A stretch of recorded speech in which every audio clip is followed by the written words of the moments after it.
Et bon, on va partir sur un tonnerre d'applaudissements, ça se chauffe Stéphane. Stéphane m'a dit j'ai envie d'être tel Madonna au Stade de France. C'est ça ce qui le motive et ce qui le chauffe. Donc on lance les applaudissements, sous vos applaudissements, et tu pourras lancer ce que tu veux. Ouais. Bon podcast.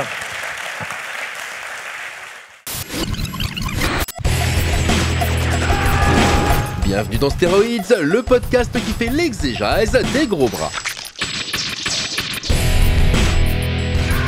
Avec Stéphane Moïsakis et Karim Debache. Alors bienvenue dans ce nouvel épisode de Stéroïdes le podcast, dans une configuration assez particulière, assez inédite pour nous en l'occurrence, puisque on vient de regarder Le Dernier Samaritain en salle au Forum des Images, à l'occasion de la colo Panique Cross Chroma, donc je les remercie pour l'invitation.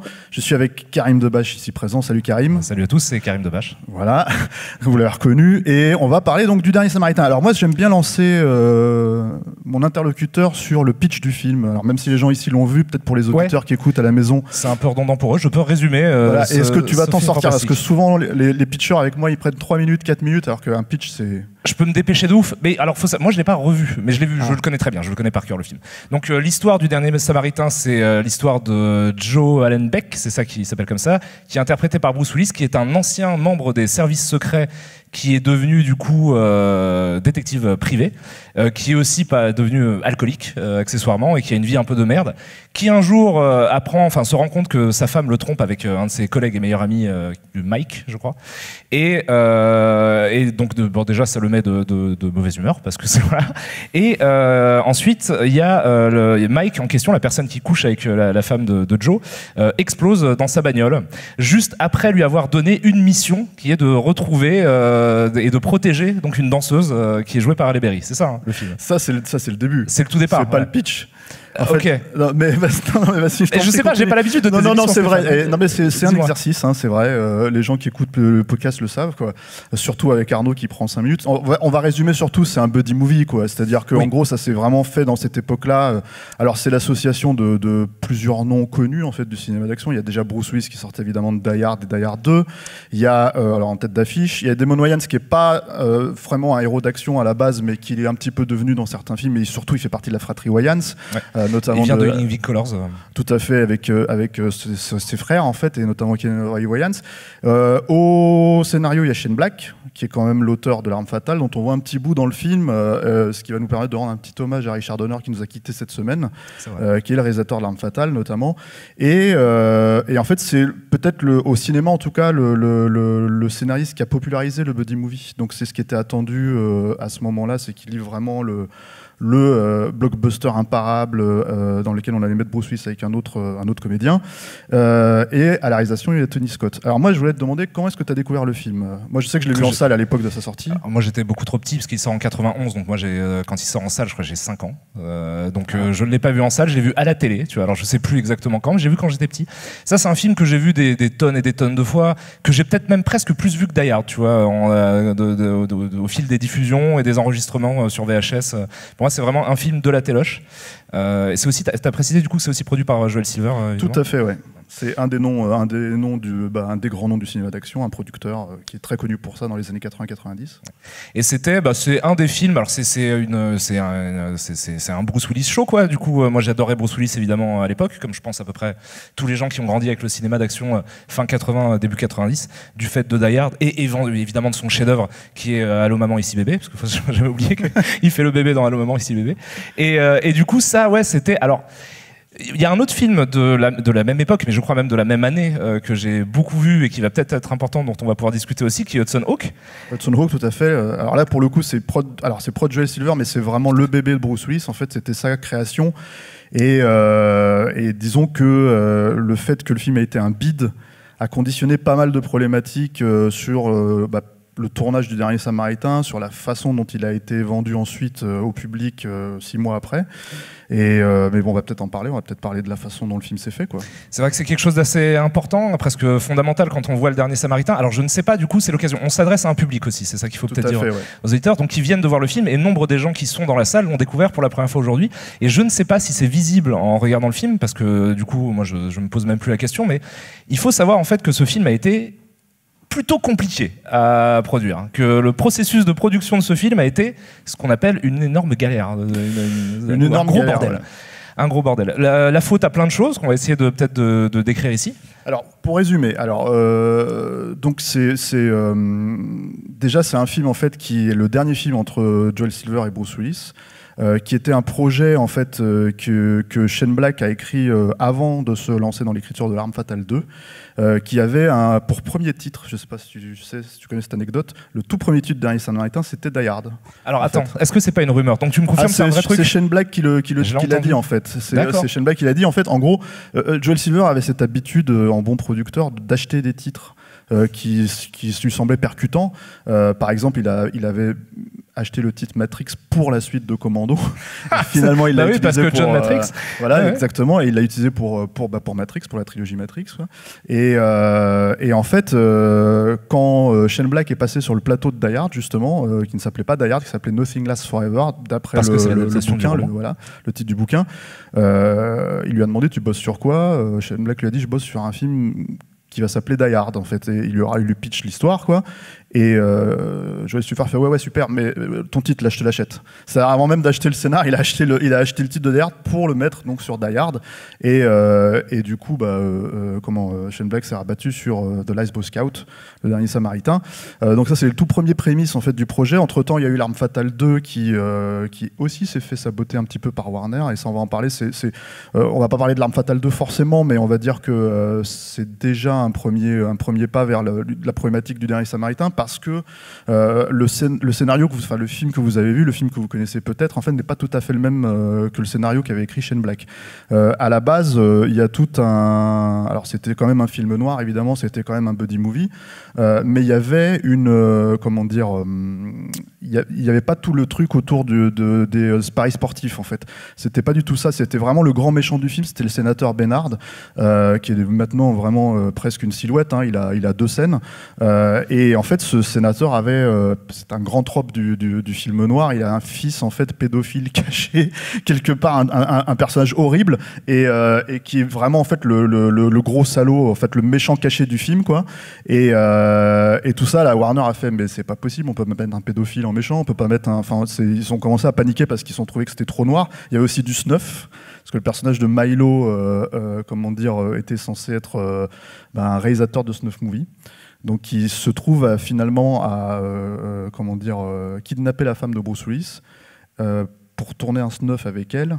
Et donc voilà, enfin bref, voilà, si vous recollez les morceaux quand vous regardez Le Dernier Samaritain, vous verrez qu'il y a des personnages qui se retrouvent, et je pense que ça se voit un petit peu dans le film en fait, c'est-à-dire que dans l'écriture du film, alors la raison officielle c'est que Bruce Willis venait de faire donc Die Hard et Die Hard 2 où il avait des problèmes avec sa femme, c'était l'enjeu dramatique en fait du film, et Warner et Willis ont dit oui mais en fait moi je l'ai déjà fait ce film, donc si vous racontez ça comme ça, peut-être qu'il y a moyen de détourner les enjeux. Ils ont créé le personnage de la jeune fille, hein, qui est, moi je trouve en plus génial, assez fun, oui. Quoi, voilà. Qui est très bien joué d'ailleurs, j'aime bien. Voilà, Danielle Harris qui est super, quoi, qui est une Scream Queen aussi, parce qu'elle a joué dans quelques films d'horreur, quoi.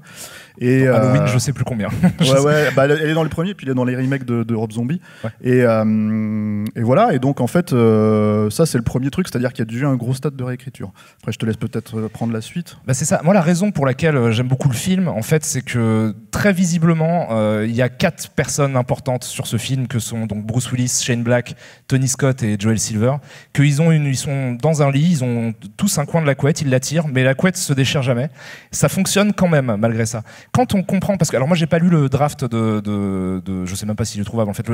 Si, il est trouvable. Internet, ouais. Le draft, du coup, de Shane Black, mais on sent quand même que dans le fond de ce film, il y a un vrai film noir, presque à la Chinatown, tu vois, c'est-à-dire qu'il y a un polar un peu hard-boiled qui est caché comme ça sous une espèce d'un grand complot. Alors du coup là c'est les paris sportifs, tu me dis que du coup c'était un fils de sénateur pédophile, mais ouais. C'est le truc c'est la même idée, c'est la même logique, ouais.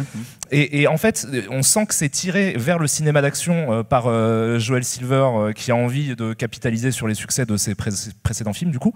On sent que Bruce Willis effectivement n'a pas envie de faire un Die Hard bis, mais en même temps il aimerait bien avoir un succès à la Die Hard en fait, et du coup je trouve que dans cette espèce d'imbroglio qui a été d'une complexité absolue à produire, parce que donc on va après entrer un petit peu peut-être dans les détails du truc, ils ont réussi à sortir quelque chose qui fonctionne.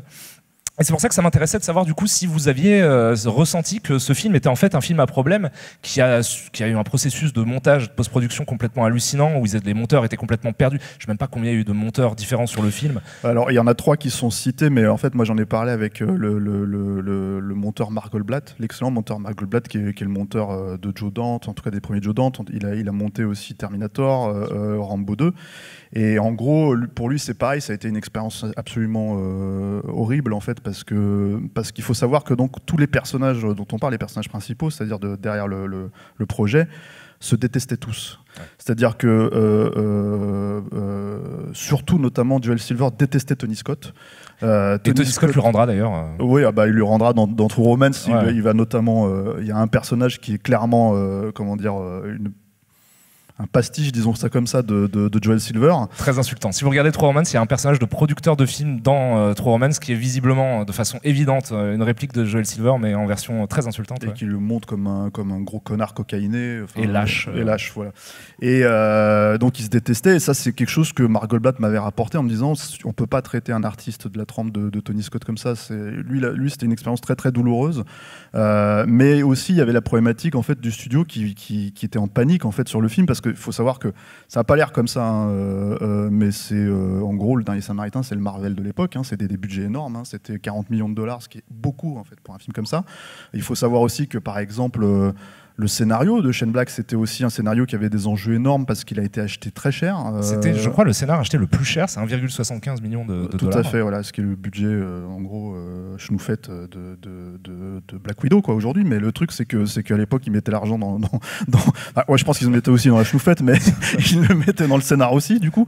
Et voilà, et en fait, ce qui se passe, c'est que pour en plus être réécrit, si tu veux, par Shane Black lui-même, et même, je dirais, je sais pas ce que t'en penses toi, mais on sent en fait que l'emprise de Joel Silver vraiment sur la fin, parce que c'est un film qui tient, oui. Moi en le revoyant comme ça en plus, oui. Pour la première fois en péloche, et c'est vraiment super, en fait c'était une super expérience, quoi.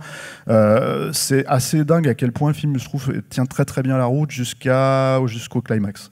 C'est-à-dire le climax Absolument. Part vraiment en cacahuète. Et c'est ce que je te disais un peu avant, c'est vrai que le style de Tony Scott presque s'effrite à la fin en fait, et tu le ressens moins dans la fin, je trouve, que dans le début du film, qui pour le coup est... Alors oui, mais alors il y a surtout ce truc de, à un moment donné, les mecs ils font, alors, on est vraiment dans la fin donc on spoil, hein, mais ils font sauter une baraque. Alors ils sont au Colisée, ils font sauter une baraque dans les Hollywood Hills. Quand tu connais la topographie de Los Angeles, c'est pas possible que les gens puissent voir l'explosion de loin, mais en fait, et ils sont morts de rire en plus, tu vois. Alors les gens comprennent pas pourquoi. Il y a peut-être 80 personnes mortes, tu vois, parce que l'explosion elle est énorme, tu vois, tous les voisins ils ont pris cher forcément. Et c'est tellement presque de l'absurdité de ce qu'on voyait à l'époque dans le cinéma d'action que ça a été parodié ensuite. Ce plan spécifiquement a été parodié dans Last Action Hero de John McTiernan, en fait, qui est aussi réécrit par Shane Black, quoi. Donc là on part un petit peu dans le désordre, mais le vrai problème, c'est que c'est ce que disait Shane Black en fait. Au final, il disait il y avait trop d'alpha mâles en fait sur ce projet, quoi. On était tous en train de se détester, tout le monde avait des enjeux énormes.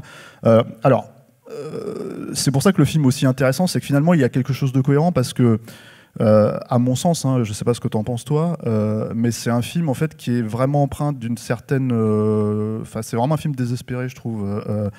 Quelque chose de presque crépusculaire. Déjà le titre, tu vois, The Last Boy Scout, tu vois. Il y a quelque chose qui sent la fin aussi d'une époque qui pourtant est pas si lointaine que ça, tu vois. Le cinéma d'action de ce style-là, ça commence quelques années avant finalement. Et c'est vrai qu'il y a cette espèce de truc, ne serait-ce que dans le personnage de Bruce Willis, qui est au bout d'une vie qui a l'air de l'avoir en tout cas beaucoup usé, quoi. Ah oui, c'est une poubelle dans le film au début. Mais c'est un film sur les faux semblants aussi, c'est-à-dire que c'est ça qui est intéressant, c'est que, et c'est quand même un grand truc du film noir, c'est-à-dire que je pense que les spécialistes du film noir, un peu old school, en fait, auraient tendance à voir ça comme la dégénérescence du film noir, un film comme Le Dernier Samaritain. Moi, je pense que c'est clairement un film de fan de film noir. Moi, je sais qu'en tout cas, personnellement, en tant que cinéphile, c'est Shane Black qui m'a permis de rentrer dans le film noir. Moi aussi. En découvrant en fait son cinéma et en cherchant en fait ses références, quoi.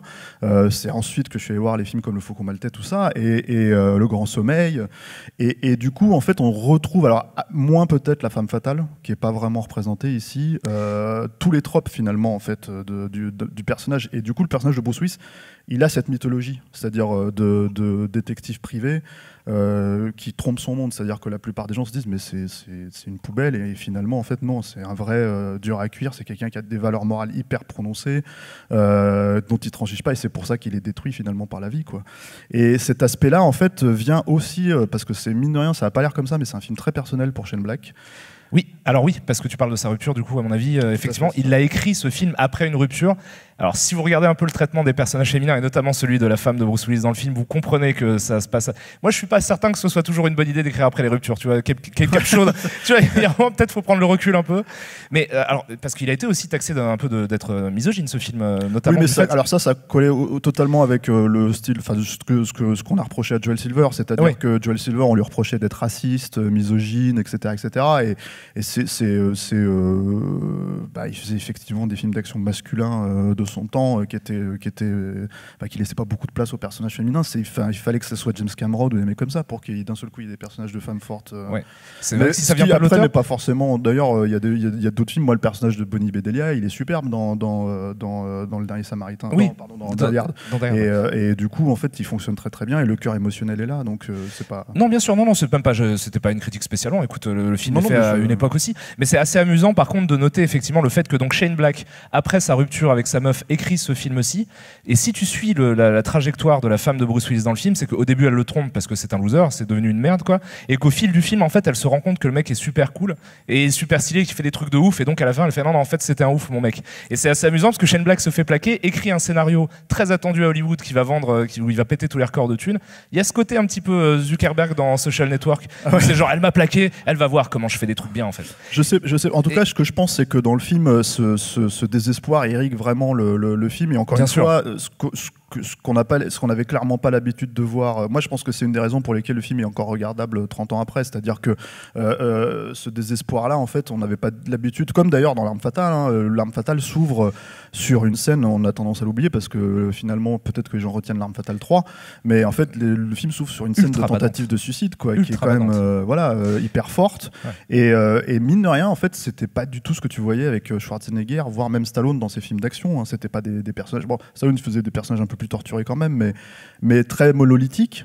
Et là, c'est un personnage plus, il a un côté hableur, ça participe de la personnalité de Bruce Willis. Il est un peu plus faillible. Bruce Willis se joue un peu comme ça. C'était des petits détails des fois, mais moi je me rappelle, il y a ce petit moment comme ça où à la fin, quand ils sortent de la piscine, il y a toute la scène avec la piscine. Tu le vois en train de partir en courant et il manque de se casser la gueule. Et en fait, ça c'est un truc. Quand tu sais comment le cinéma se fabrique, tu sais qu'ils ont fait la prise 15 fois. Et donc à chaque fois, je pense qu'ils l'ont remise. Alors soit c'est un accident, soit il le joue, mais il a toujours eu un peu ce côté-là en fait, un peu. Que ce soit le cas ou pas, de toute façon, ils l'ont gardé. Donc de fait, si c'est dans le film, ils l'ont gardé. Et du coup, ce que je veux dire aussi, c'est que il a toujours eu cette physicalité en fait qui était différente de ses autres. Mais c'est inscrit dans l'ADN de ce qu'est Bruce Willis à cette époque-là, effectivement, mais qui est un peu héritier du film noir. C'est que c'est pas forcément non plus un beau gosse, un bodybuilder tant que ça, Bruce Willis, quoi. Il a amené aussi cette dimension-là. Mais là, c'est un petit peu dans Le Dernier Samaritain, c'est quand même plus tourné à la blague, souvent quand même. Tu vois, il se réveille au début, je crois, avec un furet crevé ou un truc, je sais plus. Et là, il est vraiment dégueulasse, quoi. Tu vois, genre même dans Die Hard 3, il est quand même moins crado. Là, il est vraiment très crade dans Le Dernier Samaritain. Ouais, c'est vraiment un alcoolique. Son acolyte, c'est un drogué. Voilà, donc encore une fois, c'est des choses qui viennent du film noir, qui viennent du thriller. Tous les grands scénaristes de cinéma d'action des années 80-90, en fait, leur référence, c'est des films noirs, c'est des thrillers à la Hitchcock, c'est des trucs comme ça. Et après, on peut discuter du fait qu'ils les auraient pervertis, en fait, ces films, qu'ils auraient transformé ça en formule ou en gros film d'action badaboum et tout, mais en fait c'est leur référence. Steven de Souza, en général c'est sa référence. Il écrit des thrillers, il se trouve que il part de Hitchcock et il fait Commando mais voilà, enfin à la base c'est sur quoi il se base en fait pour essayer de faire son film, quoi.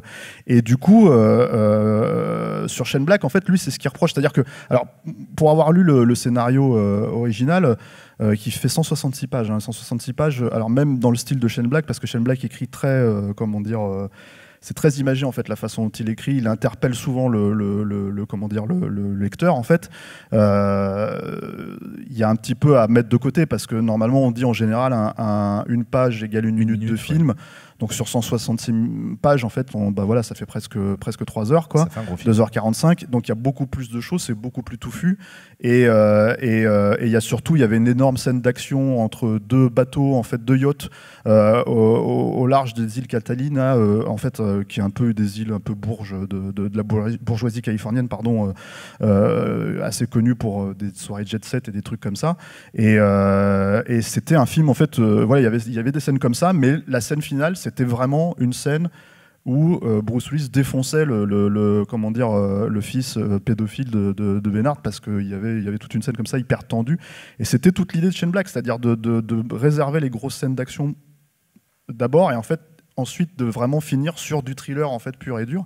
Et le studio lui a fait non, il faut. Et je pense Joel Silver, parce que le mec qui tombe sur l'hélico qui se fait éclater par les hélices, c'est le petite touche de gore à la Joel Silver. Voilà. Et je crois que Shane Black comme Tony Scott sont tous les deux dit que le scénario de départ était bien meilleur que le film qu'ils ont produit. Alors je sais que Shane Black n'aime pas trop le film. Si vous avez l'occasion de lire le scénario, c'est très intéressant parce qu'il y a littéralement un remake à faire en fait avec ce scénario. Là, on pourrait. C'est vraiment la première partie, c'est la partie qu'on connaît, et la deuxième partie, ça n'a plus rien à voir. Maintenant, qui pourrait remplacer Bruce Willis, voire qui pourrait remplacer Tony Scott, j'ai envie de dire, c'est une autre affaire, quoi. Mais oui, enfin, c'est possible de faire un remake et vraiment de raconter quelque chose de différent et de surprendre les spectateurs aujourd'hui avec ce scénar-là. Est-ce qu'il est meilleur ou moins bon? C'est difficile. Pour moi, en tout cas, c'est difficile à dire parce que c'est un film que je connais par cœur et voilà, tout en lui reconnaissant certains de ses travers en fait qui participent de la formule Joel Silver. Parce que Joel Silver, c'est un producteur très talentueux, quelqu'un qui aime vraiment le cinéma, qui a révélé pas mal de grands noms, Shane Black en premier lieu, mais aussi John McTiernan, par exemple, Steven de Souza. Il a révélé évidemment les Wachowski avec Matrix. Et en fait, Michael Bay, plein de trucs. Michael Bay. Un peu, ouais. Ils ont pas bossé ensemble. Ah non. Mais c'est pas grave. Mais alors, non, et pas du tout. Mais par contre, en fait, ce que je veux dire, c'est que il a cette image de gougnafier vraiment, en fait, c'est-à-dire de producteur. De connards en fait qui gueulent, etc. Et il est très très mal vu à Hollywood encore aujourd'hui. Et je pense qu'il aime bien se complaire dans cette image-là aussi. Je pense qu'il a un peu cette ça lui convient bien, quoi. Mais c'est quelqu'un qui, je pense, est allé chercher à la base Tony Scott parce que déjà parce que c'est le réalisateur de Top Gun et de ses gros films, quoi. Mais aussi c'est Tony Scott, c'est quelqu'un qui a un style qui vient en fait de la peinture. En fait, et c'est un gros amateur de peinture en fait. Joel Silver, ça n'a pas l'air comme ça quand il fait tout péter, quoi. Mais je pense qu'il y avait cette idée. Puis à la fin, en fait, finalement, tous les enjeux du film, tous les enjeux du studio, tous les enjeux du budget, tout ça, on fait que ça s'est très très mal passé entre eux.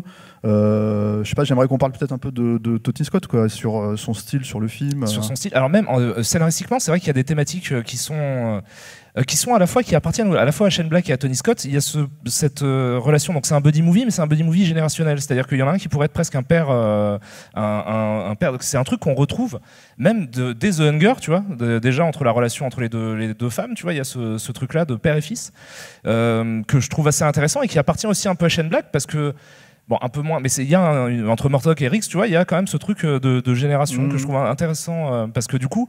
Dans le dernier Samaritain, il y a un truc que je trouve assez cool, c'est que, alors certes, il y a une figure paternelle un petit peu il va s'occuper de lui, Bruce Willis, mais aussi Bruce Willis est fan de Damon Wayans, ce que tu apprends quand la nana lui parle. Tout à fait. Ouais. Il y a une espèce de contre-pied qui est pris par rapport à ça, qui est super intéressant. Je sais pas trop quoi en faire en termes d'analyse, tu vois, mais j'ai trouvé que c'était assez bien trouvé ce petit truc-là. C'est d'autant plus intéressant que tu le sais pas parce qu'ils s'envoient des grilles pendant tout le film, quoi. Et du coup, ce qui est marrant là-dedans, on va dire, c'est que c'est tout le faux semblant en fait, c'est-à-dire c'est le côté je me révèle au fur et à mesure, mais je t'apprécie, mais je reconnais que t'es une poubelle en fait. Et le truc, si tu veux, c'est qu'il faut que tu reprennes ta vie. Et c'est tout le sujet du film en fait. Encore une fois, c'est de reprendre, que le personnage en fait sorte de son spleen en fait, que les personnages sortent de leur spleen en fait. Mais parce qu'en fait, oui, parce que du coup, effectivement, ça fait deux personnages complètement brisés et détruits par la vie, qui ont tous les deux besoin d'un guide, qui le cherchent chez l'autre, mais qui du coup ne le trouvent pas parce que l'autre est finalement aussi fucked up que tu vois ce que je veux dire. Moi, alors je vais peut-être c'est peut-être une exagération, mais moi il y a des moments où j'ai l'impression de voir un Cassavetes shooté par Tony Scott en fait. C'est-à-dire des mecs en train de boire des coups et en train de dire la vie c'est de la merde et d'un seul coup partir avec des strippeuses ou des trucs comme ça. Donc c'est vraiment en fait il y a ce côté-là en fait, mais qui je pense en fait pour le coup est dû à Shane Black et dans lequel en fait Tony Scott peut se retrouver totalement. Il faut savoir que Tony Scott il devait réaliser Man on Fire déjà avant Le Dernier Samaritain, la toute première version qui a été finalement réalisée par Eli Chouraki. Dans une version un peu moins heureuse que celle de Tony Scott. Voilà, et puis qui n'est pas restée dans l'histoire du cinéma non plus, quoi, avec Scott Glenn. Et du coup, tout le relationnel avec la gamine, en fait, je pense que ça intéressait Tony Scott dans Le Dernier Samaritain. Tout le côté l'angle film noir, personnage désespéré, ça intéressait Tony Scott. Et c'est un galop d'essai, on va dire, pour Man on Fire, pour lui. Cette idée de se plonger dans le film noir. Il avait fait Revenge juste avant, en fait, avec pareil, qui a été un film qui s'est fait saboter par le studio. Qui a bien marché, non? Il a pas bien marché, qui s'est complètement planté, qui est un film qui est sorti juste avant vraiment le gros carton de Kevin Costner, qui était, parce que c'est la star du film, de Revenge, qui était Danse avec les loups. Et oui, c'est un débit et un film finalement aujourd'hui assez peu connu en fait de Tony Scott. Donc oui, il a cette appétence en fait pour ce genre de personnage-là, ce qu'on ne pourrait pas forcément lui reconnaître, ce qu'on ne pouvait pas forcément lui reconnaître à cette époque-là quand il sortait de Top Gun ou Days of Thunder. Mais l'expérience de Days of Thunder a été très dure aussi pour lui parce que ils ont lancé le film sans scénario. Et du coup, lui, il s'est dit, je peux plus faire ça. En fait, je peux pas utiliser que mon style pour sauver le film, et voilà. Et du coup, c'est pour ça que je pense que sur celui-là, il aurait presque tendance à se mettre un petit peu en retrait. Et de toute façon, il avait clairement pas le final cut non plus sur Le Dernier Samaritain, quoi. Mais après, moi, je retrouve ce style quand même. En fait, il y a des idées. Tu retrouves des trucs. Par exemple, il y a la fin dans le combat final. En fait, justement, t'as cette idée en fait parce que c'est quelqu'un qui est vraiment en fait dans la construction picturale de l'image, en fait, il n'y a pas de profondeur de champ beaucoup dans son cinéma, ce genre de choses. Et en fait, il essaye de le faire dans la composition, en fait, justement picturale, de trouver cette profondeur de champ-là. Et par exemple, à la fin, il y a un écran géant qui double les actions des personnages, en fait, dans certains plans et qui permettent du coup de les dynamiser, quoi. Et c'est quelque chose qu'il va beaucoup faire après, quoi. C'est ça, il aime beaucoup les écrans, Tony Scott. C'est vrai que quand tu vois après même Ennemi d'État ou des trucs comme ça, il aime beaucoup avoir l'intermédiaire d'un écran, d'un cadre dans le cadre, d'un écran dans l'écran, et il démultiplie parfois ça à l'infini, même dans Déjà Vu, tu vois, il a le passé, je sais plus exactement, mais dans un écran, en fait, il voit génial, le voilà, je trouve super bien. Et on retrouve toutes les obsessions de toute façon de Tony Scott, et c'est vrai que dans les personnages qu'on disait sur le fait qu'il soit complètement éclaté, c'est aussi effectivement parce que Bruce Willis du coup est à un moment de sa carrière où certes il y a quelques années avant il avait un succès fulgurant, mais là tu sens que parce qu'il y a le Bûcher des Vanités aussi, il y a le Bûcher des Vanités, il y a Hudson Hawk, c'est les deux gros bids en fait qui font qu'il est plus du tout en odeur de sainteté auprès des studios. Le film d'après Le Dernier Samaritain, c'est La mort va si bien de Robert Zemeckis, sur lequel il a quasiment pas touché de cachet. C'est-à-dire, il l'a quasiment fait à l'œil parce qu'il voulait tourner avec Zemeckis, avec Meryl Streep et Goldie Hawn, et en fait et dans un contre-emploi total d'ailleurs, hein. Il joue un personnage qui a rien à voir avec les personnages de dur à cuire qu'il a joué, et il était vraiment à une période charnière de sa carrière. Et ce qui est étonnant d'ailleurs, parce que finalement celui-là il a été tellement sous-vendu par le studio, en fait ils se sont dit en fait on a ce film, c'est un gros budget, mais en fait on va le balancer, voilà, qu'il a quand même marché, mine de rien. Il a cette aura de bide, et pourtant c'est un succès. C'est un film qui a rapporté à l'époque 60 millions, qui a coûté très cher, mais qui en a rapporté 60, et aujourd'hui en fait en dollars constants ça revient à quelque chose comme 130, 140 millions, ce qui est plutôt une bonne affaire en fait. Et il est devenu culte au fil du temps aussi en vidéo, donc du coup à mon avis ça l'a pas mal aidé. Moi, il y a aussi Tony Scott également traverse une période qui est assez similaire à celle de Bruce Willis finalement, qui avait eu un énorme carton quelques années avant avec Top Gun, qui commençait Revenge, comme tu dis, à battre un peu de l'aile. C'est amusant quand même que les deux personnages principaux soient tous les deux des personnages qui ont connu une gloire assez fantastique, qui sont là à ce moment-là au fond des shots. Je pense que c'est une des raisons pour lesquelles le film fonctionne encore aujourd'hui. C'est-à-dire que ce désespoir-là, en fait, ce spleen, ils le vivent tous en fait, et y compris sur le plateau en se foutant sur la gueule, quoi. Voilà, et je pense que c'est aussi une des raisons pour lesquelles ils ont pu se foutre sur la gueule, hein, parce que ce qui ressort un peu de tous les témoignages, je sais que c'est un film qui est vraiment pas aimé par les gens qui l'ont fait. Michael Kamen par exemple, qui a signé la musique, il le détestait. Il déteste le film, hein, c'est-à-dire il le trouve trop violent, trop noir, trop désespéré, et il l'a fait en fait, apparemment il a fait la musique du film, il avait fait la musique du film par amitié envers comment dire, Bruce Willis et Bruce Willis et Joel Silver. Donc voilà, c'est ça. Après, il y a parce que là on a beaucoup parlé de la fabrication du film. Moi, je pense qu'il y a aussi d'énormes qualités en fait au film qui sont vraiment. Déjà, c'est la machine à punchline. Je sais pas ce que t'en penses. Non, mais c'est fantastique, ouais. Le truc, une des dernières répliques, c'est sur les années 90. Là, tu peux plus rentrer et défoncer tout le monde. Maintenant, faut faire une punchline un peu cool. C'est très drôle parce que c'est ce qu'ils font pendant tout le film. Du coup, c'est vraiment très amusant. Quand il éclate le gars, quand il lui met un coup dans le nez, là, je sais plus ce qu'il dit exactement, mais. Si tu me touches encore, je te tue. C'est ça, ouais. Si tu me touches encore, je te tue. C'est ça. Ça, c'est absolument fantastique. Et oui, il y a un côté effectivement extrêmement jouissif dans tout le film. C'est vrai qu'on est beaucoup revenu sur la fabrication du film, mais c'est aussi justement pour dire que c'est assez prodigieux en fait, qu'en sorte quelque chose d'aussi cool à regarder, quoi. Parce que le film est super cool, quoi. Et avec un aspect méta, c'est-à-dire on a parlé de la présence, on va dire quand il y a en fait sur une petite télé, t'as la fille de Bruce Willis qui est en train de regarder L'Arme Fatale, quoi, qui est un film écrit par Shane Black, produit par Joel Silver. Donc voilà, et en fait on sait que vous savez qu'on est en train de faire un film dans ce genre-là, donc voilà. Et toute l'idée des punchlines en fait qui ont fait pas mal rire la salle, hein, à ma grande surprise en fait, parce que quelque part des fois je me dis bon, c'est peut-être un peu de l'humour suranné, un peu désuet, ouais. Un peu désuet en fait, mais pas du tout en vrai. fait. Voilà, apparemment ça marche encore. Moi je trouve que ça me fait toujours rire, c'est vrai, mais il y a carrément une scène qui presque ne peut pas être cohérente dans un film d'action, parce que le film est relativement bien écrit jusqu'à un certain point, puis après il y a certaines scènes qui sont des scènes fortes, hein, qui fonctionnent, mais dans lesquelles on les fait rentrer un peu au chausse-pied, quoi.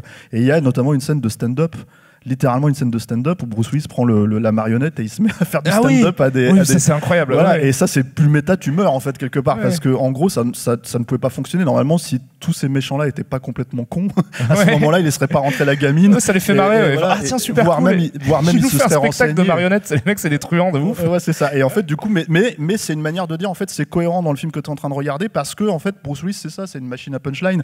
Et du coup, il arrête pas d'envoyer chier. Enfin, il s'en sort même comme ça. Il y a un truand qui va pour le buter dans une ruelle.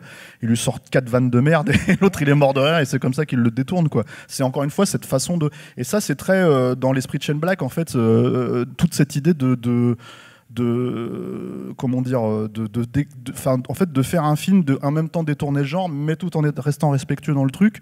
Et voilà, en fait, c'est une manière de je sais que j'ai ces références-là, je sais que j'adore le film noir, je sais que j'adore le pulp, je sais que vous savez. Et finalement, la personne qui a vraiment fait en sorte que ce style d'écriture et ce style de mise en scène soit populaire, c'est Tarantino. Oui, c'est vrai, à un certain degré, ouais, complètement. Mais oui, et puis en plus, il trouvera Tony Scott juste après Tarantino pour faire True Romance. Donc il y a des liens à faire entre les deux. Ouais. Mais c'est vrai que ça reste toujours vraiment un film, ça reste un film noir et un film d'action qui est quand même sérieux. C'est-à-dire que ces trucs-là, ils te sortent pas. Il y a des clins d'œil évidemment pour les gens qui connaissent l'univers, qui savent que bon, L'Arme Fatale, c'est Shane Black et c'est Joel Silver. Mais ça n'empiète jamais sur ce que doit être le film à la base, qui est un gros film d'action vraiment cool. Et il finit en dansant aussi, Bruce Willis. Une gigue. Faut pas oublier, une gigue. Très belle. Un truc qui est un peu resté. Il y a des blagues aussi méta sur Retour le futur. Si on va trop vite, on va traverser le temps. Enfin voilà, il y a tout un tas de trucs comme ça où il cite les films sans les citer.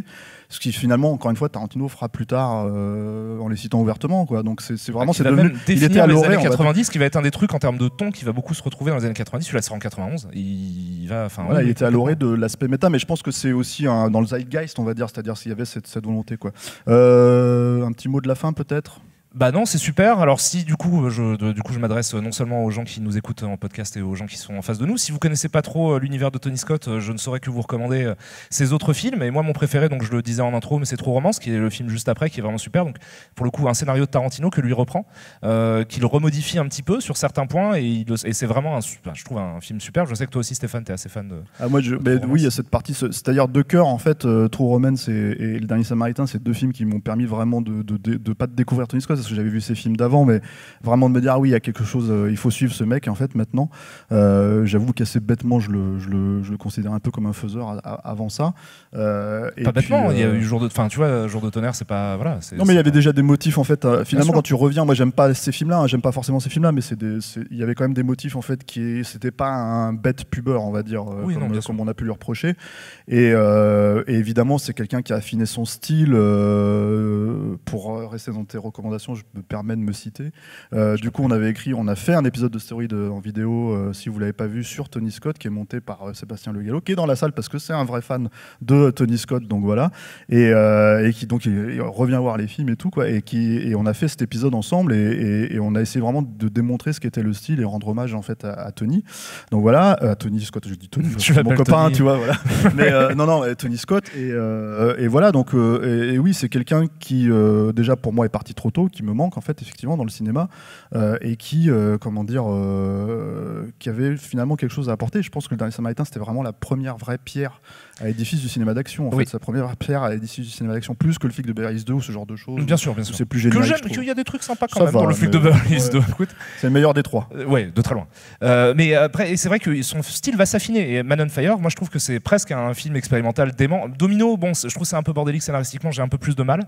Mais Man on Fire aussi, si vous l'avez jamais vu avec Denzel Washington, c'est fantastique, quoi. C'est un pur polar, hard-boiled. Pur polar, mais avec un délire visuel qui pour le coup est complètement barré. Si vous avez joué à Max Payne 3 par exemple, pour les joueurs de jeux vidéo qu'il y a ici, c'est clairement la référence. C'est la référence en termes de style, ouais. Bon bah merci Karim. Et merci à toi, merci à la colo Panic Cross Chroma, j'ai envie de dire. Merci à Marie et Yann pour l'invitation. Merci à l'équipe de Chroma évidemment. Merci au Forum des Images. Merci à vous qui êtes là en fait de public. Et puis on va se retrouver avec je sais pas si j'arriverai à trouver un meilleur film que ça en fait pour suivre que Le Dernier Samaritain. En tout cas de cœur. Voilà, on verra. Il faudrait que je fasse True Romance, c'est ça. Merci à tous. Ciao.